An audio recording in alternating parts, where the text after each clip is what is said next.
요한복음 1장 12절 말씀 같이 읽습니다. 시작. 영접하는 자, 곧 그 이름을 믿는 자들에게는 하나님의 자녀가 되는 권세를 주셨으니. 아멘. 제가 한 번 더 읽어드리겠습니다. 영접하는 자, 곧 그 이름을 믿는 자들에게는 하나님의 자녀가 되는 권세를 주셨으니. 아멘.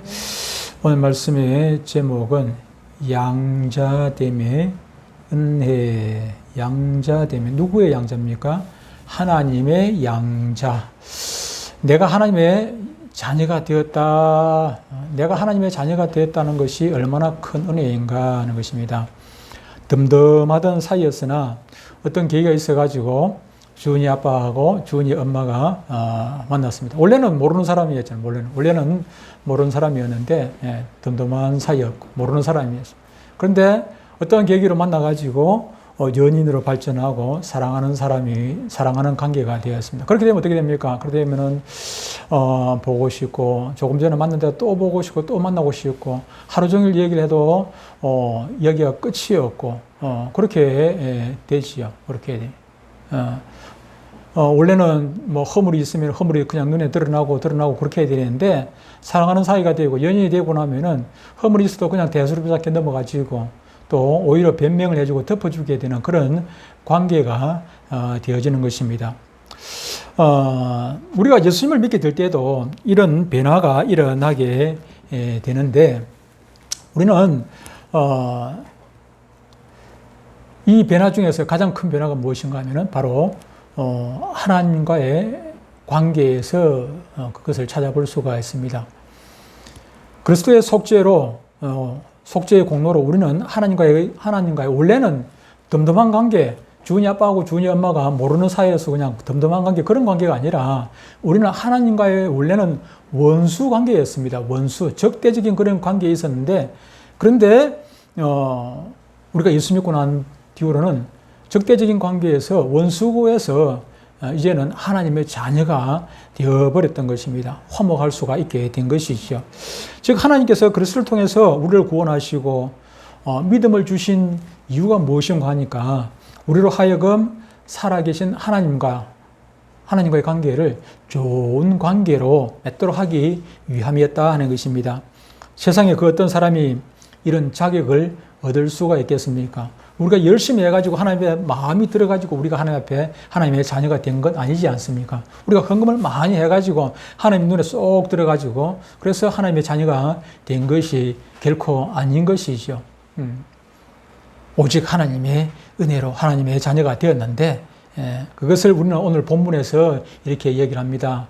영접하는 자, 곧 그 이름을 믿는 자들에게는 하나님의 자녀가 되는 권세를 주셨다. 그렇게 기록을 하고 있습니다. 오직 하나님의 자녀로 부름을 받은 자들만이 하나님의 자녀가 되는 것입니다. 그렇습니다. 우리가 그리스도를 영접하고 내가 나의 주로 모시는 그 순간부터 우리는 하나님의 자녀로 이방이 되어지고 우리의 신분이 그렇게 바뀌어 버리는 것입니다. 우리의 신분이 바로 우리의 가족이 이쪽 가족이었다가 이쪽 가족으로 어디서 마귀의 자녀에서 하나님의 가족으로 바뀌어버리는 것이죠. 오늘은 소교리 문답 32문을 중심으로 해서 이 놀라운 하나님의 자녀가 되는 양자됨의 진리에 대해서 함께 생각해 보도록 하겠습니다.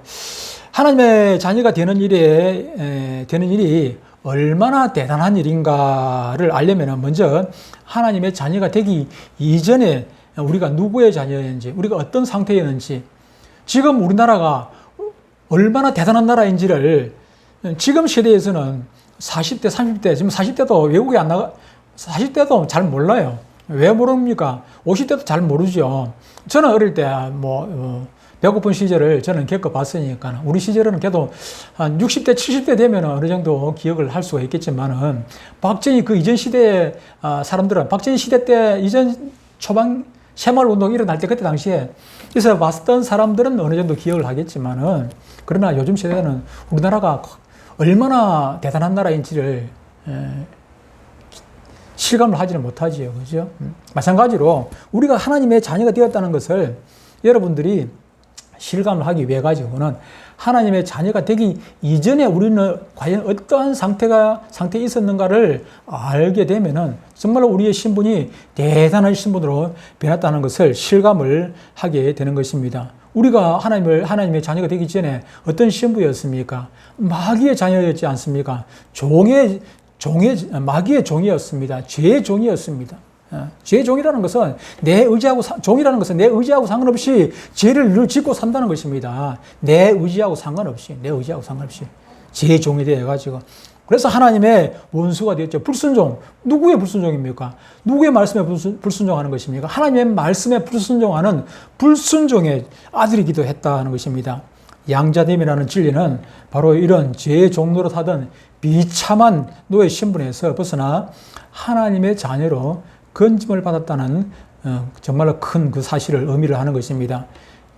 영원한 지옥 행벌에서 벗어나 주와 함께 거룩한 곳에서 세세토록, 전에도 말씀드렸습니다만 세세는 무엇입니까? 오고 가는 세대가 가고 세세토록, 다시 말하면 영원히 왕노릇 한다고 성경에서는 말씀을 해주고 있습니다. 우리를 왕노릇하게 하려고 우리를 구원해 주었다는 것입니다. 자녀 삼아 주었다는 것입니다. 그런데 많은 사람들이 이 놀라운 복음에도 감격하지 않습니다. 왜 그렇습니까? 그것은 하나님의 자녀가 되었다는 말 속에 담긴 크고 놀라운 의미와 자녀의 권세에 대해서 거의 알지 못하기 때문이에요. 하나님의 자녀가 되었는데도 불구하고 예수 안 믿는 사람이나 예수 믿는 사람이나 사업에도 오히려 예수 안 믿는 사람이 더 잘 되고 예수 안 믿는 사람들이 권세도 권력도 더 많이 가지고 있고 그러다 보니까 예수 믿는다는 것이 얼마나 대단한 것인지를 예수 믿고 있으면서도 실감을 하지 못하고 있는 것입니다. 두 번째로 생각할 것은 우리는 어떻게 양자가 되었는가 하는 것입니다. 우리가 어떻게 오늘 답을 적어놨습니다. 성삼위 하나님의 은혜로 양자가 되었다. 성부 하나님, 성자 예수님, 성령 하나님의 은혜로 삼위 하나님의 합작품으로 우리는 이 하나님의 자녀가 되는 은혜를 입게 되었습니다. 성부 하나님께서 우리에게 어떤 은혜를 베풀어 주셨습니까? 창세전이라는 것은 늘 말씀드리지만은 아담이 태어나기도 전입니다. 창세전에 우리를 자녀 삼기로 예정하셨다 하지 않습니까? 작정을 하신 것입니다. 계획을 가지고 계셨던 것입니다. 저와 여러분들이 어떤 착한 일을, 선한 일을 하기 이전에, 그 이전에 이미 죄도 짓기 이전에, 우리 조상 아담이 태어나기도 이전에 우리를 이미 자녀 삼기로 계획을 하고 계셨던 것입니다. 계획을 하고 있었다는 것입니다. 그리고 예수 그리스도께서는, 독생자 예수 그리스도께서는 우리 죄를 대신해서 십자가에 달려 죽으심으로 말미암아 아무리 하나님의 계획이 있다 할지라도 우리가 그 죄를 씻지 않냐고 하나님의 자녀로 공의의 하나님 앞에서 우리는 심판받을 뿐이지 하나님의 자녀가 되는 것은 그건 불가능합니다. 그런데 하나님께서 그것을 하나님의 공의를 이루기 위해 가지고 예수님이 당신의 독생자 예수 그리스도를 이 땅에 보내시고 십자가에 달려 죽게 하시고 그 보혜의 피로 우리를 대신해서 죽었으니까, 우리 죄값을 대신 치르고 죽었으니까 독생자 예수님께서 우리 죄 문제를 해결하기 위해서 십자가에 달려 죽어주시고, 그 죄 문제가 이미 해결되고 우리가 자녀 될 수 있는 준비는 다 끝났습니다. 그렇다고 해가지고 우리가 하나님의 자녀가 됩니까? 우리가 그 하나님의 자녀로 받아들여야 돼요.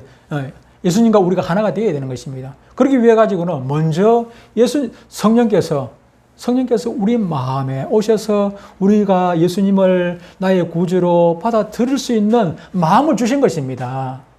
그것을 우리 가운데 적용을 시키는 것이죠. 이미 다 이루어 놓았지만 그것을 우리 각각 개인에게 작정된 자들에게 창세전에 예정된 그 자들에게 그 마음을 주셔서 적용을 시켜 나가는 것입니다. 그래서 삼위 하나님의 합작품이라 그렇게 제가 말할 수 있는 것이죠. 예수 그리스도께서 이 땅에 오신 가장 중요한 목적도 우리를 하나님의 자녀로 입양시키기 위함이었습니다. 하나님께서는 그리스도의 순종과 십자가의 고난, 부활을 우리에게 지난주에 말씀했죠. 전가하심으로 하나님의 자녀가 되는 명분과 권세를 주셨습니다. 그리스도께서는 우리가 늘 하는 주기도문에서 하늘에 계신 우리 아버지여, 하나님을 당신의 아버지잖아요. 우리 예수님의 아버지인데 당신의 아버지인 그분을 우리에게도 우리가 예수님과 연합함으로 말미암아 하나님의 아들이신 그분이 내 안에 들어오심으로 말미암아 그분과 내가 접붙임으로 말미암아 예수님이 아버지라 부르는 그분을 우리 역시도 아버지라고 부를 수 있는 권세가 우리에게 주어졌다는 것입니다. 그래서 예수님께서 주기도문에서 하늘에 계신 우리 아버지여라고 부르라고 말씀을 주신 것입니다. 그리스도께서 하나님을 아버지라고 부르는 것과 같이 우리가 그리스도를 믿고 그분과 연합하게 되므로 하나님을 아버지라고 부를 수 있는 자격이 생겼다는 것입니다. 이로써 우리가 하나님께 나아갈 때 반드시 하나님이 우리의 아버지이신 것과 우리가 그분의 소유된 자녀임을 기억하라 하셨습니다. 나아가 하나님께서는 창세 전부터 예수님을 맏아들로 받아주시고 삼아주시고 주 믿는 우리를 자녀 삼으시고 한 믿음 가진 우리 이 자리에 있는 저와 여러분들 또한 한 형제가 되게 하셨습니다. 그래서 부활하신 그리스도께서 자신의 제자들을 뭐라고 말씀하십니까? 나는 너희를 종이라 하지 아니하고 제자라 하지 아니하고 형제라 부르겠다는 것입니다. 형제라. 우리가 이 진리를 믿을 수 있는 것은 성령님께서 바로 우리 안에 역사하시기 때문에 아무리 성경을 수만 독을 읽는다 할지라도 성령께서 우리 안에 들어오셔서 그것을 역사해 주시지 않으면 지난주에도 말씀드리고 누차 말씀드리지만 비밀인데 이 진리를 열어주시지 않으냐면은 아무리 그냥 수백 독을 한다 할지라도 이것은 진리를 받아들여지지 않고 오히려 거짓말로 이거는 황당한 말로 받아들여지게 되는 것이죠.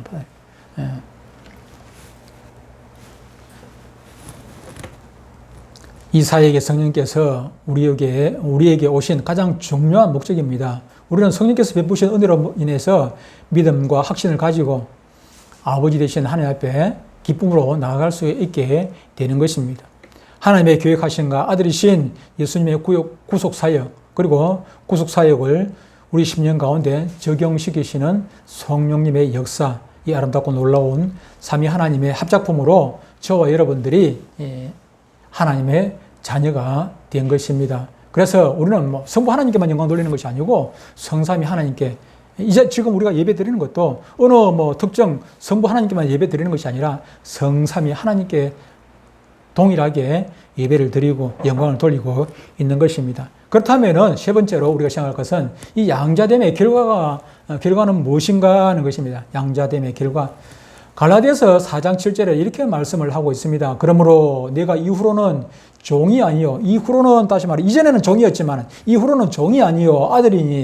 아들이면 하나님으로 말미암아 유업을 받을 자니라. 그렇게 말씀을 하고 있습니다. 우리가 하나님의 자녀가 됨으로 누리게 되는 은혜는 무엇일까요? 이전에는 우리는 하나님을 생각할 때 노예와 주인의 관계로 생각을 해야 했습니다. 주인의 진노를 두려워하는 종의 마음이었습니다. 종은 주인을 마주 볼 수도 없습니다. 주인 앞에 눈을 바로 뜨고 쳐다볼 수도 없었죠. 옛날에 우리가 사극을 보면은 신하들이 왕 앞에 가가지고 눈이나 제대로 들고 쳐다봅니까? 왕 앞에서 나올 때도 그냥 엉덩이도 왕 앞으로 내지도 못하고 그냥 고개 숙여 뒤로 이래가지고 뒷걸음쳐가지고 나오고 그러질 않았습니까? 우리는 그보다 더 못한 신분이었습니다. 그보다도 비교할 수 없는 그런 천한 신분이었죠. 비교할 수 없는 그런 신분이었는데. 그런데 이제는 하나님을 쳐다보고 아빠 아버지라고 부를 수 있는 신분이 되었죠.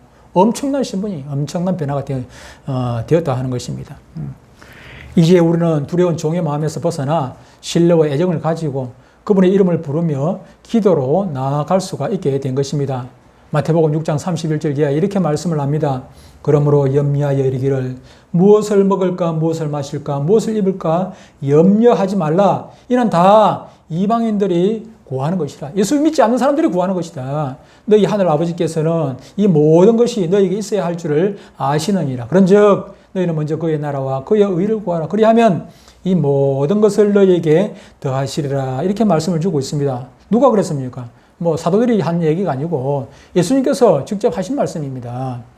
우리가 하나님의 자녀로서 받게 되는 두 번째 복은 위에 말씀대로 하나님의 보호하심과 돌보심 그리고 인도하심이 있습니다. 하나님께서 우리를 자녀로 삼으시고 그냥 아버지라고 부를 수 있는 권세만 주신 것이 아니라 자녀로서의 권세를 누릴 수 있도록 그렇게 자녀로서 받을 수 있는 그 권세, 복 다 주셨다는 것입니다. 하나님께서 늘 돌봐주시겠다는 것입니다. 눈동자처럼 돌봐주시겠다는 것입니다. 하나님께서는 우리를 마음속에서부터 친근하게 대해 주실 뿐만 아니라 우리 삶 전체를 우리 아버지께서 책임져 주시는 것입니다. 아마도 세상에서 가장 불쌍한 사람이 누구겠습니까? 부모가 있음에도 불구하고 부모를 의지하지 못하는 그런 자녀는 가장 불쌍한 자녀. 우리 주은이가 편안하게 있는 것은 아빠, 엄마를 믿고 의지하기 때문인 것입니다. 쌀이 있는지 없는지 주은이가 신경을 쓰겠습니까? 신경을 쓰겠습니까? 내일 태풍이 지나간다 하는데 준이가 태풍이 지나가는지도 모르고 온다 해도 그게 걱정을 안 해요. 알아서 엄마 아빠가 어지간히 알아서 할 테니까 무슨 걱정을 하겠습니까? 걱정 안 해요. 걱정 안 해요. 마찬가지입니다. 저와 여러분들이 하나님을 아버지라고 부르면서도 이런 걱정 저런 걱정 오만 걱정을 다 하는 것은 믿음이 하나님을 아버지라고 입으로는 부르는데 실제로는 아버지로 지금 인정을 그만큼 다 못한다는 거지. 못한다. 영적으로 하나님의 자녀가 된 이후에도 이 불쌍한 자녀와 같은 행동을 많은 신자들이 실제로 하고 있다 하는 것입니다. 그리스도를 믿고 하나님을 아버지라고 믿는 사람들이 늘 언제나 자신의 인생을 어떻게 살아야 할지 이리 고민 저리 고민하다가 나중에 자살하기도 하고 그것이 믿음 있는 모습입니까? 얼굴은 늘 근심과 걱정, 염려에 사로잡혀서 초조하고 불안하고 이것은 옳은 신앙인의 모습이 결코 아닙니다. 성경은 이런 염려, 근심, 걱정은 예수 밖에 있는 사람들이 하는 일이라고 그렇게 말하는 것입니다. 하나님의 자녀인 우리들이 염려할 것이 있습니다. 염려해야 될 것이 있죠. 33절에 보니까 그런즉 너희가 누굽니까? 예수 믿는 우리를 보고 얘기하는 너희는 먼저 그의 나라, 하나님의 나라와 하나님의 의를 위해서 구하고 걱정하고 그것 때문에 고민하고 그렇게 살아라는 것입니다. 어떻게 하면 좀 더 하나님께 영광이 될까? 어떻게 하면 하나님을 더 기쁘시게 해드릴까? 어떻게 하면 십계명, 상계명을 이루어 나갈까? 십계명, 상계명이 무엇입니까? 하나님의 이름을 망령되이 일컫지 말라 그렇게 하셨습니까? 하나님의 이름에 똥칠을 하고 먹칠을 하고 하는 목사님들이 얼마나 많이 있습니까? 장로님들이 얼마나 많이 있습니까? 기독교인들이 얼마나 많이 있습니까? 왜 하나님께서 욕을 먹습니까? 하나님께서 뭘 잘못하고 욕 먹습니까? 하나님의 자녀인 우리가 자녀답지 살지 못하니까 하나님께서 대신 욕 먹는 것 아닙니까? 그런 것 아닙니까? 네, 그렇죠. 우리가 고민해야 될 것은 내가 정말 내 때문에 하나님께서 욕 먹는 거 아닌가? 하나님의 이름에 먹칠하는 거 아닌가? 그거 고민해야 돼요. 그거 고민해야죠. 뭐 고민합니까? 먹을 거, 입을 거 그런 거 고민합니까? 네, 그거는 신앙 없는 모습인 것이죠. 하나님께서는 당신의 자녀인 저와 여러분들 때거리가 없어도 없는 거 다 알고 계십니다. 있으면 있는 대로 풍족한 대로 알고 계시고 없는 거 다 알고 계시고 알고 계세요. 알고 계세요.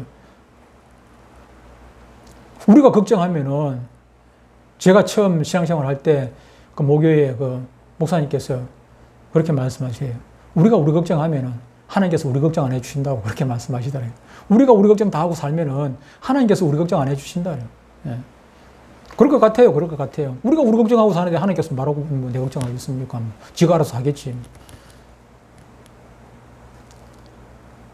삶 속에 염려와 근심, 걱정은 빼고 온 마음으로 하나님을 의지하고 그분께 묻고 아뢰면서 미래를 준비하고 특별히 또 하나님께서 맡기신 자녀들을 잘 양육하고 삶의 규모, 여러분들이 가진 건강, 재물, 권세, 명예, 여러분들이 가진 모든 것들을 다 하나님께서 주셨습니다. 여러분들 태어날 때부터 건세 가지고 태어났습니까? 여러분들 태어날 때부터 돈 가지고 태어났습니까? 여러분들 태어날 때 아무것도 안 가지고 빈손으로 태어났습니다.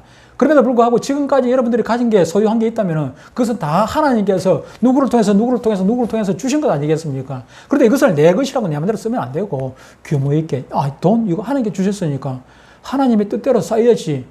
쓰고 나면은 하나님 뜻대로 쓰고 나면 하나님께서 5달란트, 2달란트 받은 자처럼 주고 나면 또 주는 것입니다. 하나님 뜻대로 쓰는데 왜 안 줘? 제가 어릴 때 뭐 저희 집이 조금 넉넉하게 사는 탓도 있겠지만은 저는 우리 형제들 중에서도 용돈을 제일 뭐 묻지도 따지지 않고 제가 달라면 그냥 줬어요. 그냥 줬어요. 우리 아버지가 용돈 달라면 그냥 줘요. 그냥 줘요. 얼마 필요하노? 얼마 필요하노? 단장 없으면 빌려서라도 줘요. 빌려서라도 줘요. 제가 지금 순간적으로 생각하는 것이 저희 그 어릴 때 그 마을에 그 한전이 안 들어왔잖아요. 한전이 안 들어왔어요. 그래서 저희 그 방앗간에서 저희 정유소에서 낮으로는 이 방앗간을 돌리고 야간으로는 말하다 전기를 보내줬어요. 발전기를 가지고 발전해가지고 전기를 마을에 이제 전기를 공급했는데 제가 용돈 뭐 돈 필요하다고 돈 달라 하면은 호주머니에 또 돈 없으면은 장부에 이거 저 마을에 이제 전기를 주면은 그 세를 받아야 되잖아요. 세를 받고 또 전구를 우리 집에서 나눠놓고 대신에 갖다 놓고 이제 팔았어요. 마을에 뭐 전구가 나가면 또 전구도 갈아 껴야 되니까 우리 집에 전구를 늘 준비해놓고 했는데 근데 그 전구를 돈을 안 받고 그냥 뭐 예상으로 많이 준단 말이에요. 요즘에 예상 잘 없어도 옛날에는 예상이 참 많았거든요. 그러면은 예상장부에 보고 너 이 집에 가서 전구값 얼마 있고 뭐값 얼마 있고 돈을 받을 거 있는데 거기 가서 돈 좀 받아가지고 너 써라 이러거든요. 그랬던 기억이 나요. 어쨌든 우리 아버지는 저에게 묻지도 않고 따지도 않고 용돈을 주었어요. 왜 그렇습니까? 돈을 주면은 아무렇게 쓰지 않는다는 그런 믿음이 저한테 있거든요. 우리 아버지한테 있거든요. 이 아들한테는 주면은 함부로 쓰지 않지. 예. 그러니까 믿고 주는 거죠. 마찬가지로 저와 여러분들이 하나님께서 맡겨주신 건강, 재물, 명예 모든 그것들을 하나님의 뜻에 부합하도록 쓰면은 왜 또 안 주시겠습니까? 더 주시죠. 더 주신단 말이에요. 더 주시게 되어 있어요. 그런데 그 주신 재물을 하나님의 뜻대로 사용하지 않냐고 내 뜻대로 자꾸 내 욕심대로 자꾸 내 욕심 채우는데 그거 쓰니까 하나님께서 이것도 빼앗아가지고 저것도 빼앗아가시고 한 달란트 받은 자처럼 한 달란트 받은 자를 빼앗아가지고 누구에 줍니까? 10달란트 남긴 자, 그 사람에게, 5달란트 남긴 자에게 주지 않았습니까? 주어버렸단 말이에요. 우리가 생각할 것은, 걱정할 것은 하나님이 주신 건강, 하나님이 주신 물질, 하나님이 주신 모든 것들을 내가 어떻게 하나님의 기쁨이 되도록 쓸까 하는 거, 그런 고민하셔야죠. 그런 고민해야 된단 말이에요. 또 한 가지 생각할 것은, 또 한 가지 생각해야 할 것은, 하나님은 복도 주시지만, 물질도 주시고, 건강도 주시고, 이런 것들 채워주시지만, 또 한 가지, 징계도 우리에게 주신다 하는 사실을 기억해야 합니다. 징계예요. 자식이면 그냥 내버려 두는 것이 아니고 자기대로 그냥 잘 되기만 해주는 것이 아니고 자식에는 매가 필요하다는 거 하나님 아시기 때문에 우리에게는 매도 겸해서 주신다는 사실을 기억을 해야 합니다. 신명기 8장 5절에 이렇게 말씀합니다. 너는 사람이 그 아들을 징계함같이 내 하나님 여호와께서 너를 징계하시는 줄을 마음에 생각하라 그렇게 말씀을 하고 있습니다. 하나님께서 우리에게 징계를 하신다. 지금 요즘 세대가 지금 애들이 왜 버릇이 없고 학교 지금 교권이 왜 지금 무너진 것입니까? 징계가 없기 때문에, 징계가 없기 때문에. 며칠 전에도 지금 영상 하나 보니까 지금, 선생님이 지금, 여선생님이 지금 가르치고 있는데, 교단에 이건 바닥에 이거 누워가지고 뭐 하고 있는 것이지? 누가 뭐 하고 있어요, 지금 뭐. 선생님이 출석 부르는데 대답 안 한다고 뭐라 하니까 선생님이 나와가지고 선생님을 푹푹 치고, 이게 나라 꼴이 아닙니다, 나라 꼴이. 학교 뭐하러 보냅니까? 학교 보내지 말지. 그럴 것 같으면은. 그럴 것 같으면 선생님도 하지 말아야 돼요. 먹고 살기 위해 가지고 선생님도 먹고 살기 위해서 참 불쌍한 선생님이. 먹고 살기 위해 가지고. 아이들 뭐라고 하면은 지 잘리니까 자기 잘릴까 봐 가지고 뭐라 하지도 못하고 그러고. 한 번 뭐라고 하고 잘리지 그냥. 한 번 뭐라고 하고 잘리고 말지.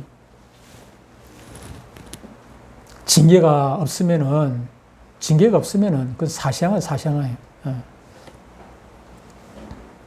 하나님께서 우리를 자녀로 삼아 주실 때는 거기에 정당한 목적이 있습니다. 목적 없이 저와 여러분들을 자녀 삼을 수 있겠습니까?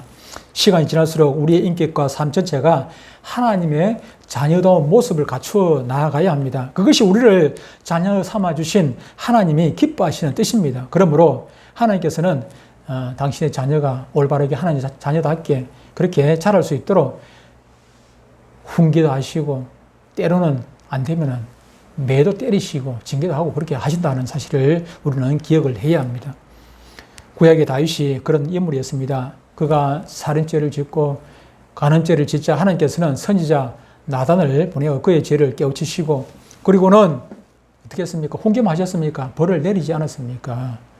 벌을 내렸습니다. 아니 천하에 다윗이 뭐가 부족해가지고 남의 부인을 빼앗습니까? 그건 말이 안 되지. 하나님께서 얼마나 다윗을 사랑하셨습니까? 다윗을 사랑했죠. 너가 필요하면 이거 말고도 더 줄게. 왜 남의 여자가 아닌 여자 얼마든지 셉 있는데 내가 더 필요하면 더 줄 테니까 내한테 기도해라. 그러고 난 다음에 벌을 주셨죠. 그죠? 벌을 주시지 않습니까? 그런데 하나님의 자녀가 아니라면은 하나님이 또 무관심, 관심 끊어버려요. 잘 되든지 못 되든지 이사야 66장에도 말씀을 하고 있습니다만은 관심 없다는 것입니다. 관심 없다는 것입니다. 야곱과 에서가 있습니다. 쌍둥이지요. 야곱이 신앙생활 잘 해가지고 하나님께서 야곱에게 복 주셨습니까? 또 막 징계를 내리시고 그렇게 하셨습니까? 그거 아니지 않습니까? 하나님께서 지극히 야곱에게는 관심을 가지고 계셨어요. 당신의 자녀이기 때문에, 아들이기 때문에. 근데 에서는 되든지 말든지 관심 밖에 있어요. 잘 되든지 말든지 관심 밖에 있습니다. 관심 밖에. 야곱이 혹독한 그런 신앙 훈련을 받았지 않습니까? 하나님께서 혹독한 훈련을 시키셔요. 그러고 난 다음에 그의 이름을 야곱이라 하지 아니하고 이스라엘로 바꿔주셨단 말이에요. 이스라엘의 이름을 혹독하게, 그 이후에도 이름 바꾸고 나서도 혹독하게 훈련을 시키죠. 그래서 이스라엘 나라를 이룬다 가도록, 당신의 나라를 이루어 가도록 그렇게 하신 것 아니겠습니까? 오늘도 살아계신 하나님께서는 구원받은 우리를 때때로 징계하심으로 어그러지고 굽은 길에서 벗어나 의의 길로 인도해 주십니다. 여러분들이 두려워해야 할 것은 내가 하나님 말씀대로 살지 못하고 하나님을 대적하고 거역하고 불순종하고 내 마음대로 살아낸데도 불구하고 징계가 없다면 그것은 두려워해야 돼. 내가 하나님 말씀대로 살지 못했는데 징계가 왔다. 하나님 감사합니다. 내가 하나님 말씀대로 못 살아서 이렇습니다. 그래도 여전히 하나님 저한테 관심 가지고 계시군요. 감사합니다. 감사해야죠. 매 때리는데 하나님께서 관심을 가지고 매를 때리는데 얼마나 고맙고 감사합니까? 벌 받을 짓을 했는데도 벌을 안 주고 있으면은 그것은 불쌍한 사람이에요. 불쌍한 사람. 관심 밖에 있으니까 얼마나 불쌍한 사람입니까? 하나님의 관심 밖에 있는 사람이 세상에서 가장 불쌍한 사람입니다. 불쌍한 사람이에요. 저와 여러분들이 하나님의 징계를 받을 수 있다는 것은 얼마나 고맙고 감사하는지는 모릅니다. 그것은 하나님의 자녀라는 증거이기 때문에 우리가 때로는 징계도 받는 것이거든요. 그리고 중요한 것이 있죠. 마지막으로 우리는 하나님의 자녀로서 하늘 아버지의 유업을 상속으로 받는다 하는 사실입니다. 하나님의 자녀로서 유업을, 중요한 거죠. 중요한 거. 매만 맞고 유업을 상속으로 안 주면은, 그거 못 받으면은 그건 망하는 일이죠. 유업을 상속으로 받는다. 이는 아버지 하나님께서 아들이신 예수님에게 영원히 왕노릇 하도록 계획하신 것처럼 우리가 예수님과 함께 영원히 예수님께 붙어서 예수님과 함께 영원히 왕노릇 하도록 모든 권세를 상속해 주신다는 뜻입니다. 로마서 8장 17절에 보면은 자녀면 또한 상속자 곧 하나님의 상속자요 그리스도와 함께한 상속자니라고 말씀을 해주고 있습니다. 자녀면 상속자고 하나님의 자녀면 우리가 당연한 하나님의 상속자. 무슨 상속자입니까? 이 땅의 것 아니고 저 천국을 유업으로 받을 상속자입니다. 상속자가 되어졌다는 것입니다. 원래 우리는 하나님의 상속자로 인간이 처음에 지음을 받을 때 하나님의 상속자로 지음을 받았습니다. 지음을 받았지요. 하나님께서 우리를 먹이시고 입히시고 때로는 징계하시며 우리를 자녀답게 만드시는 궁극적인 이유가 무엇입니까? 하나님께서 천지 만물을 만드실 때 계획이 뭐였습니까? 생육하고 번성하고 그렇게 해서 다스리라 했습니다. 정복하라 했습니다. 다스리고 정복해야 되는데 이거 얼마 못 가가지고 3일 천하라. 얼마 못 가가지고 그냥 범죄함으로 다스리고 정복하기는커녕 죄의 종이 되어버렸어. 죄를 다스려야 되는데 죄의 종이 되어버렸으니까 어떻게 하겠습니까? 죄의 종이 되어버렸어요. 다스려야 되는데 하나님께서는 다스리라고 지금 그런 권세를 주려고 했는데 그런데 죄지음으로 말하면 죄의 종이 되어버렸어요. 종이 다스릴 수 있습니까? 종은 다스림을 받는 자이지. 그래서 다시 그 지위를 회복해 우리가 하나님의 자녀가 됨으로 말미암아 죄의 종에서 벗어나 하나님의 자녀가 되고 이제는 천지 만물을 만드신, 창세기에 그 만드신 첫째 날부터 여섯째 날 사람 만드시기 이전까지 만드신 그 모든 것들을 다스릴 수 있는 권세를 주셨어요. 언제? 그것이 언제부터? 예, 새하늘과 새 땅에서 그때부터 이제 왕노릇하면, 지금도 물론 왕노릇 해야 됩니다만은, 거기 가면 완전하게, 지금은 여전히 우리는 지금 지배를 받고 공중권세 잡은 자의 지금 유혹과 시달리면서 우리가 살아가고 있지만, 거기는 그런 것도 없어요. 그런 것도 없어요. 완전히 거기에서는 해방되어 가지고, 완전히 새하늘과 새 땅에서는 예수님과 함께 왕노릇하며 살게 될 것입니다. 그러기 위해 가지고 저와 여러분들을 자녀로 삼아 주신 것입니다. 단순하게 그냥 이 땅에서 잘 먹고 잘 살아라고 자녀 삼아 주신 것이 아니라 새하늘과 새 땅에서 영원히 예수님과 함께, 하나님과 함께, 성삼위 하나님과 함께 왕노릇하며 살도록 하기 위해서 우리를 양자 삼아 주셨다. 얼마나 놀라운 은혜인지 모르는 것입니다. 그리고 마지막으로 네 번째로 양자로서의 윤리와 책임이 있다는 것입니다. 자녀가 되었다면 자녀로서 책임을 내야죠. 자녀로 책임을 내요. 거지를 왕자 삼아 주는데, 거지를 왕자 삼아 주었는데, 여전히 옛날 거지 습성을 못 버려가지고, 거죽한 그런 옷이나 입고 다니고, 어디 가서 얻어먹기만 하려고, 그렇게 해가 되겠습니까? 그렇게 해가 되겠습니까? 그렇게 해서는 안 되지. 저기 손양원 목사님의 두 아들을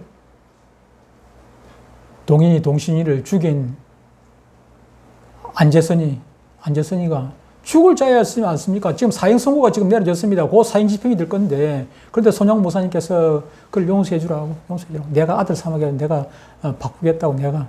그래서 그를 안재선이를 아들을 삼아줬어. 그런데 그가 변화였죠, 그죠? 안재선 그분이 변화였어요. 새 사람이 되었죠. 새 사람이 되어가지고 아들 노릇 톡톡히 했습니다. 자기가 죽인 그 두 동인이 동신이 대신해가지고 손양 목사님의 아들 노릇을 톡톡히 했고, 또 그 안재선 그분의 아들도 역시 지금 목사님이 되셔서 지금 그 일을 하고 있습니다. 잘해. 우리도 그렇게 해야죠. 하나님께서 우리를 아들 삼아 주셨으면 아들 노릇 톡톡히 해야 되는데, 우리가 아들이 돼가지고 아들 노릇 제대로 못하니까, 아까도 얘기했습니다만, 상계명을 제대로 못 지키니까 늘 하나님의 이름에 먹칠을 하고 산단 말이에요. 하나님께서 우리 때문에 욕을 먹는 것입니다.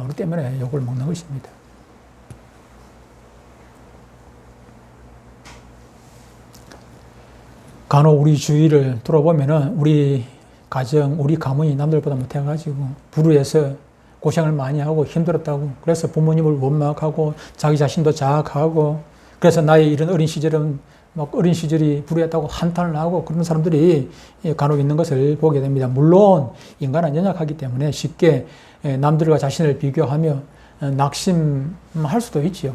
나는 열심히 하는데 왜 이렇게 안 될까? 저 사람은 처음부터 1억을 가지고 시작하는 사람하고 빈털터를 시작하는 사람하고 달리기 하면은 그게 게임이 되겠습니까? 안 되죠. 힘들죠. 그래서 그런 것 때문에 한탄하는 사람도 간혹 있는 것을 보게 됩니다. 이전에 우리는 혈육에 매여 고통당하고 과거에 이루지 못한 꿈의 서름과 괴로움이 남아 또 그것이 상처가 되고 고통이 되었습니다. 그러나 예수 믿고 난 다음에는 그런 것들이 다 잊어버려야죠. 그런 것들을 다 씻어버려야죠. 상처가 아직도 남아있으면 되겠습니까? 제가 목사가 되다 보니까 많은 사람들을 만나기도 하고 또 특히 또 목사님들을 자주 만나게 되는데, 제가 노예 일을 하고 총회 일을 하고 하다 보니까 목사님들을 자주 만나게 됩니다만, 목사님들 중에서도 여전히 상처가 치료가 되지 않냐고 성격이 삐뚤어져 가지고 그것이 막 그대로 드러나는 분들이 있어요. 여전히 그런 분들이 한두 명이 아니고 많이 있어요. 남들은 치료해야 된다 하면서 남들은 치료해야 된다고 얘기하지 않겠습니까? 다 예수 그리스도의 보혈을 다 씻고 이렇게 용서하고 용납하고 뭐하고 해야 된다고 하면서 자기는 용납이 안 돼. 용납을 못해. 조금만 더 막 용서를 못해요. 그래서 막 혈기가 등등해지고 막 내 싸우려고 막 달라들고. 어떻게 그래가지고 다른 자기 교인들 보고 사랑하라고 이해하고 용서하라고 우리가 우리에게 죄 지은 자를 사하여 준 것 같이 그런 얘기를 하겠습니까?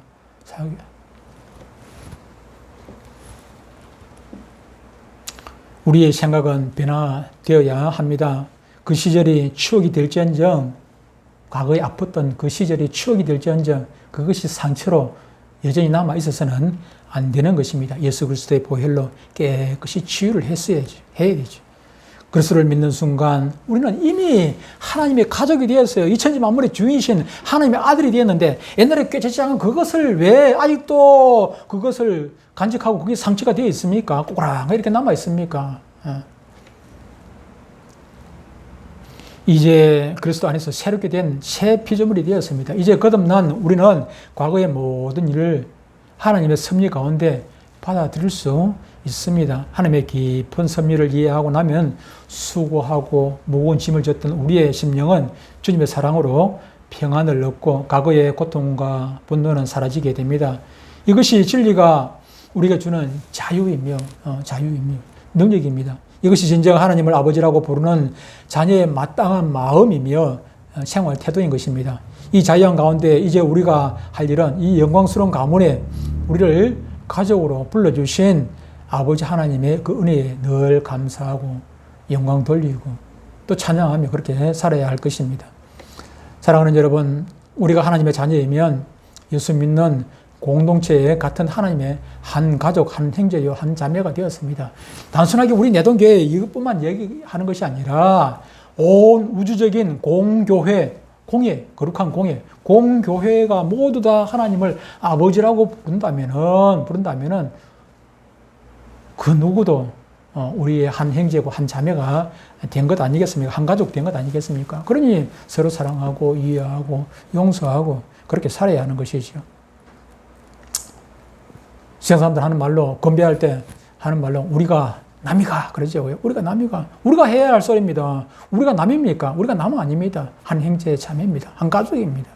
그리스도 안에서 한 가족이 되었는데 피는 물보다 진하다는 말이 있듯이 우리는 피로, 예수 그리스도의 피로 맺은 한 가족입니다. 예수 그리스도의 피로 맺은 한 가족인데. 그런데 우리가 얼굴 붉히며 그렇게 살아야 되겠습니까? 옆에 사람 그냥 굶어 죽든지 말든지 내팽개지고 예루살렘 올라가는 제사장이나 그 레인처럼 그렇게 무시하고 그렇게 살아야 되겠습니까? 그렇게 생활해야 되겠습니까? 아파하면 같이 아파하고 기뻐하면 같이 기뻐해 줄 수 있는 그런 사람이 되어야 되는데 다른 사람이 기뻐하면 오히려 배가 아파가지고 막 더 고통스러워하고 예수 믿는 사람들이 더 해요. 교회는 그리스도 안에서 한 가족, 한 몸임을 서로 사랑함으로 실천하는 장이 되어야 합니다. 신앙생활은 혼자 하는 것이 아니라 같이 하는 것입니다. 주를 사랑하는 마음으로 서로를 존경하고 거룩히 여기며 함께 이루어 나가는 그런 삶이 바로 신앙생활인 것입니다. 우리가 하나님을 아빠, 아버지라고 부르는 그 놀라운 은혜를 받은 순간부터 이와 같은 복이 우리 모두에게, 우리 모두의 삶에 주어졌습니다. 이 은혜를 베풀어 주신 하나님의 아버지의 전적인 은혜였습니다.